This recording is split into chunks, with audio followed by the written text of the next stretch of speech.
8 10-12 वर्षापासून हा उल्हास नदीचा विषय हा सातत्याने पुढे येतोय. उल्हास नदीमध्ये प्रदूषण केलं जात आहे. उल्हास नदीच्या पात्रामध्ये सरसकट सांडपाणीचं भेसळ केली जाते आणि ते खूप क्वांटिटीमध्ये आहे. त्याच्यामध्ये कल्याण डोंबिवली महानगरपालिका आहे, उल्हासनगर महानगरपालिका आहे, ठाणे जिल्हा परिषद आहे. ह्या नदीतून दररोज लाखो लिटर पाणी हे कल्याण डोंबिवली महानगरपालिका उचल करते. त्याचबरोबर शाड टेमघर नावाचं जे प्राधिकरण आहे ते देखील हे पाणी उचल करतं आहे आणि त्यानंतर छोट्या छोट्या ज्या संस्था आहेत त्या देखील या नदीचं पाणी उचल करत आहेत. अत्यंत वाईट परिस्थिती आहे. सातत्याने या ठिकाणी लोकप्रतिनिधी येतात, मंत्री येतात, व्हिजिट करतात, आश्वासन देतात आणि विसरून जातात. हा विषय तुम्ही जरा थोडंसं सांगा, कारण ही सातत्याने वेळ काय येते लोकांवर. पिण्याच्या पाण्यामध्ये वेगवेगळे नाले जॉईन होत आहेत आणि त्याच्यामधनं सांडपाणी त्याच्या आता काही प्रमाणामध्ये केमिकल हे पिण्याच्या पाण्यामध्ये मिसळत आहे. या आजूबाजूला असलेल्या गावातल्या लोकांचं किंवा इथे झालेल्या कॉम्प्लेक्समधल्या लोकांचं मैला विष्ठा जी आहे ती या पाण्यामध्ये मिसळली जाते. ती मोना बंधाऱ्याला लागते. मोना बंधाऱ्यामधनं पाणी उचलण्यासारखी पण परिस्थिती नाही. खाली विष्ठा आहे, खाली मैला आहे, खाली 1-1.5 फूट फक्त वरती पाणी आहे. त्याच्यातनं आपण पाणी कसं उचलतो आणि आपण ते विष्ठेचं पाणी किंवा गटाराचं पाणी आपण नागरिकांना पाजतोय. प्रशासनातले अधिकारी, मला वाटतं आमचं आंदोलन चालू झालं, आपलं आंदोलन चालू झालं की बहुतेक एकमेकांमध्ये पेढे वाटत असतील की आता आपल्याला काहीतरी पैसे मिळतील आणि आपल्याला काहीतरी निधी मिळेल, त्याच्यामधनं आपल्याला कमिशन मिळेल आणि त्याच्यामधनं आपल्याला काही बायका पोरांना चांगले दिवस येतील. नितीन जेवढे दिवस आपल्या आंदोलन करेल तेवढे दिवस आम्हाला चांगलं आहे. पण हे घाणेकरांनी जे प्रत्यंत अत्यंत घातक आहे की आम्हालाही रिपोर्ट माहिती आहेत. मुंबई, ठाण्यामध्ये, रायगडमध्ये, आजूबाजूच्या जिल्ह्यामध्ये कॅन्सरसारख्या प्रकाराने लोक बाधित होत आहेत. हे प्रकार तुमच्याकडे का होत आहेत? त्याचं कारण असं की तुम्ही दूषित मलमूत्रांनी दूषित म्हणजे याच्यामध्ये मागे या पाण्याचे नमुने घेतले होते त्यावेळेस याच्यामध्ये शिसासारखे घातक असे काही रासायनिक द्रव सापडले होते. पण याच्यामध्ये महानगरपालिका गंभीर का नाही आहे? कारण त्यांना दिसतंय त्यांचंच पाणी सगळं ते आतमध्ये जमा होतं आहे, ते काय एवढे सिरियस नाही. महापालिकेच्या वरिष्ठ अधिकाऱ्यांना कुठेही कल्पना दिली जात नाही. म्हणजे आयुक्त असतील किंवा उपायुक्त असतील यांना त्या गोष्टीची कल्पना दिली जात नाही. या गोष्टी ज्युनियर अधिकाऱ्यांनी म्हणजे इथल्या स्थानिक अधिकाऱ्यांनी त्या कल्पना दिल्या पाहिजे. ती कल्पना दिली जात नाही. त्यामुळे प्रत्यक्ष परिस्थिती काय आहे, जोपर्यंत जागेवरती येत नाही, जागेवरती व्हिजिट केली जात नाही, तोपर्यंत तुम्ही या गोष्टीचा अंदाज घेऊ शकत नाही की नक्की पाणी कोणतं पितोय आपण. याच्यामध्ये स्थानिक नगर अधिकारी जे आहेत ते कारणीभूत आहेत असं माझं स्पष्ट मत आहे. मला कसली प्रतीक्षा करताय तुम्हाला तर उच्च न्यायालयामध्ये तुम्ही 2-2, 3-3 रीट पिटिशन टोलवर टाकलेले आहेत, कल्याण डोंबिवलीच्या अनधिकृत बांधकामावर टाकलेले आहेत. हा विषय सगळा तुम्हाला माहिती आहे. तुम्ही कोणाची वाट बघतायत? एक 2 दिवस कॉमन पीपल म्हणून तुम्ही एक भूमिका घेऊ शकता ना. 2 दिवस जसं आता उल्हास बचाव कृती समितीची एक पिटिशन ऑलरेडी दाखल आहे, वसई हरीची पण दाखल आहे. त्यांची एक रीट पिटिशन बाकी पेंडिंग आहे हायकोर्टासमोर. त्याला वेळ लागतो. पण मी आणि माझ्याबरोबर कैलास, उमेश, आम्ही आता क्रिमिनल केस या महापालिकेच्या अधिकाऱ्यांवरती आणि प्रशासनाच्या अधिकाऱ्यांवरती 2 दिवसात दाखल करतोय. ओके. नाही, मागच्या वेळेस एक प्रयत्न झाला होता. क्रिमिनल केस आम्ही मागच्या त्यावेळेला आपण टिटवाळा मागणी पोलीस स्टेशनला पत्र दिलं होतं आपण. आपण टिटवाळा पोलीस स्टेशनला नाही, खडकपाडा पोलीस स्टेशनला पत्र दिलं होतं. पण आम्ही त्या प्रयत्नात आहोत की आता गुन्हे दाखल व्हावेत आणि 202ची किंवा 156ची इन्क्वायरी चालू व्हावी. शिंदे गटाचे एक नगरसेवक आहेत, कैलास शिंदे, माजी नगरसेवक आहेत. माजी मुख्यमंत्री सध्याचे उपमुख्यमंत्री एकनाथ शिंदे यांचे अत्यंत जवळचे विश्वासू आहेत. पण ते ह्या मुद्द्यावर ते सतत पाठपुरावा करण्यासाठी एकत्र येत असतात. तेच नाही, त्यांच्याबरोबर इतर पण लोक आहेत ज्यांना वाटतं की या नदीचं चांगलं काहीतरी व्हावं, या इथल्या लोकांना स्वच्छ पाणी मिळावं. असे लोक ह्या सगळ्या आंदोलनामध्ये, आता कुठल्याही पक्षाचे असो, जसं उमेश बोरगावकर आहे, घाणेकर आहेत, दायमा तिकडे उल्हासनगरहून आलेले आहेत, असे भरपूर लोक आहेत. मला एक सांगा की ह्या आता आपल्याला सतत हे बसावं लागतं. प्रशासन एवढं गंभीर का नाही? म्हणजे काय आहे? प्रशासनाच्या म्हणजे बाबतीत प्रशासनाने काही गोष्टी केलेल्या आहेत, त्या आजच आम्हाला माहिती पडल्या आहेत. आणि काय केल्या गोष्टी? काही त्यांनी इथे नवीन कामं चालू केलेली आहेत की जी आमच्यापासून लपवून ठेवली गेली होती.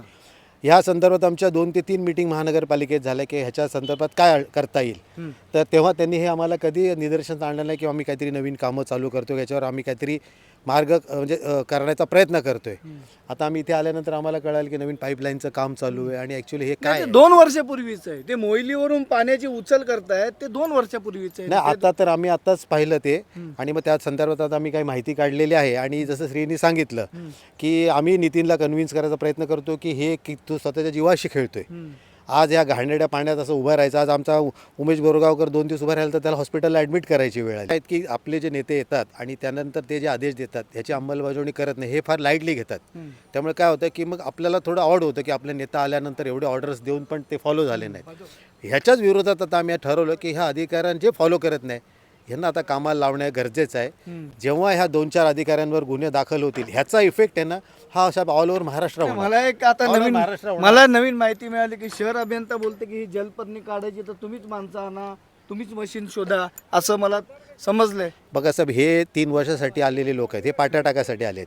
3 वर्ष येतात, भरपूर पैसे कमवतात आणि नंतर ते 3 वर्षानंतर दुसरीकडे प्रमोशन घेऊन निघून जातात. ते कल्याणचे स्थानिक नेत्यावर त्यांना कल्याणच्या महापालिकेवर प्रेम असणं हे शक्यच नाही आहे. आपण हा इथले भूमिपुत्र आहोत. आपण इथले इतके वर्ष राहतोय, त्यामुळे आपल्याला नदीबद्दल प्रेम आहे. आपल्याला असं वाटतं की ही गटारगंगा होऊ नये. आज वालधुनी नदी कल्याण ईस्टची आपण पाहिलेली आहे काय हालत झालेली आहे. आणि आपण फेसबुकवर वगैरे इतर गोष्टी बघतो की नदी बचाव ह्या गोष्टी करायला पाहिजे. भविष्यात आपली पुढची पिढी आपल्या तोंडावर थुकेल की साले तुम्ही काय केलं म्हणून.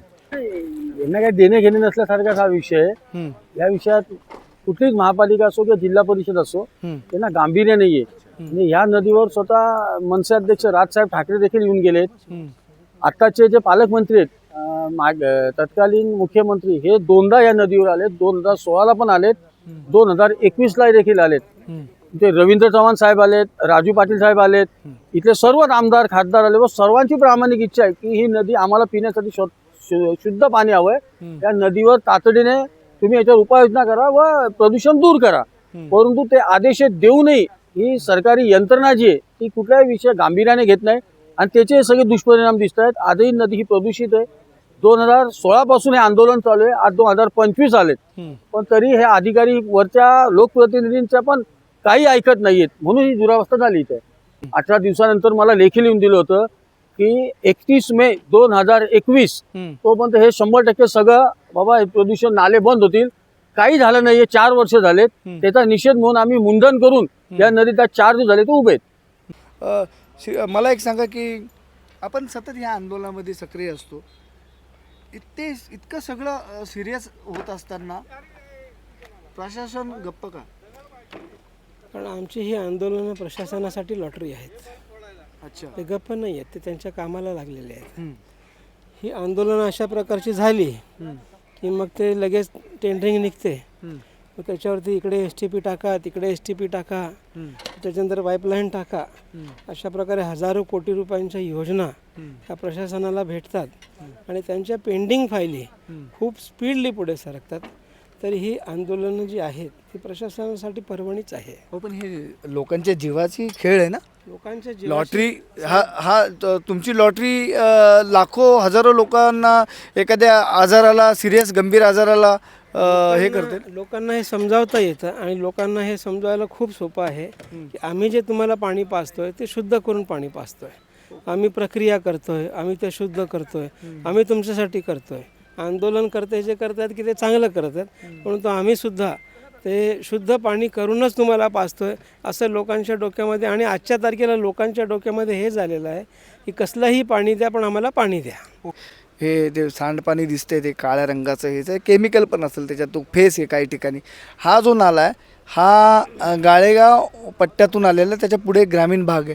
आणि या नदीतून कमीत कमी माझ्या माहितीप्रमाणे 45 लाख लोक या नदीच्या पाण्यावर जगत आहेत. विचार करा, 45 लाख किंबहुना त्याच्यापेक्षा जास्त लोक या नदीच्या पाण्यावर अवलंबून आहेत. ज्या नदीची अशी भयान अवस्था आहे आणि तिच्यासाठी हा सगळा लढा गेल्या कित्येक वर्षापासून सुरू आहे. कोंढाणे जी लेणी आहे त्या कोंढाणे लेणीपासून या नदीचा उगम आहे. मी 2 दिवसाच्या नदीच्या अभ्यास दौऱ्याला होतो. ही तुमचा जो सह्याद्रीच्या पर्वतरांगा आहे, म्हणजे खंडाळाचा जो घाट आहे त्या पट्ट्यामध्ये हिचा उगम सगळं सुरू होतं. आणि रायगड, ठाणे या जिल्ह्यातून ही नदी शेवटीचा जो आहे हा कल्याण खाडीला होतो. हा मोना नाला जो समोर आहे, मागे एक गाळेगाव नाला आहे, व उल्हासनगर महापालिका हद्दीत तिथं म्हारळ नाला आहे. या 3 नाल्यांसाठी हे चालू आहे. ह्या 4 वर्ष आलेत ही लढाई चालू आहे याच्यासाठी. एकूण आंदोलनाला आपल्याला 8 वर्ष पूर्ण होतील. थोडंसं जरा ती जलपर्णी हातात घ्या, नेमकं काय आहे ती जलपर्णी? याच्यामध्ये 2 प्रजाती आहेत. 2 आहेत. ही बघा, ही अशी जलपर्णी आहे. याच्यानी जे जलचर आहेत आतमधले, जे पाण्याच्या आतमध्ये असतात, त्याच्या जीवाला देखील त्रास होतो. ही एक क्वालिटीची आहे. आणि अजून जी दुसरी आहे, जिला फुलं येतात, ती या बाजूला आहे, मध्ये दिसते. म्हणजे जी फुलं येतात ती वेगळी आहे आणि ती क्वांटिटीने असते. म्हणजे जी फुलं येणारी आहे ती क्वांटिटीने असते. आणि हेच पाणी पुढच्या आपल्या उदंचन सेंटरमध्ये अपलोड केलं जातं. पुढे मग ते 12वे जलशुद्धीकरण केंद्राकडे जातं आणि तिथून पुढे तुमच्या घरात येतं. असा हा उल्हास नदीच्या बचावाचा लढा. पुढच्या टप्प्यामध्ये मी महानगरपालिकेच्या अधिकाऱ्यांशी काय संवाद साधतो ते पण तुम्हाला दाखवणार आहे. कारण मी 3 वेळा प्रयत्न केला. 2 वेळा कार्यकारी अभियंता अनिता परदेशी यांना कॉल केला, पण ते त्या दुसऱ्या कामामध्ये बिझी होते. आयुक्त ते त्या बजेटच्या प्रसिद्धीमध्ये होते. बजेटला त्यांनी या बजेटमध्ये, चालू बजेटमध्ये त्यांनी मागच्या वेळेस 3 कोटीची तरतूद केली होती. म्हणजे हे नाले किंवा जी गटाराची जी कामं असतील त्याच्यावर खर्च करण्यासाठी. यावेळेस ती साधारण 5 कोटीच्या आसपास खर्च आहे. विचार करा, 15 लाखाचा आसपास या शहराची लोकसंख्या आहे. आणि आता जो बजेटचं सादरीकरण झालेलं आहे ते 3,150-48 कोटीच्या आसपास काहीतरी असे आकडे आहेत. पण नाल्यांवर, नदीच्या संवर्धनावर जो खर्च केला पाहिजे होता तो त्याच्यामध्ये ती तरतूद केलेली नाही आहे. ते शासनाकडे बोट दाखवलं जातं, शासनाने हात वर केलं जातं. पुढच्या एपिसोडमध्ये आपण महानगरपालिकेचे लोक काय बोलत आहेत आणि इतर जे लोक आहेत, NGO आहेत, चांगले NGO जे याच्यावर काम करतात, ते काय बोलतात ते दाखवूया.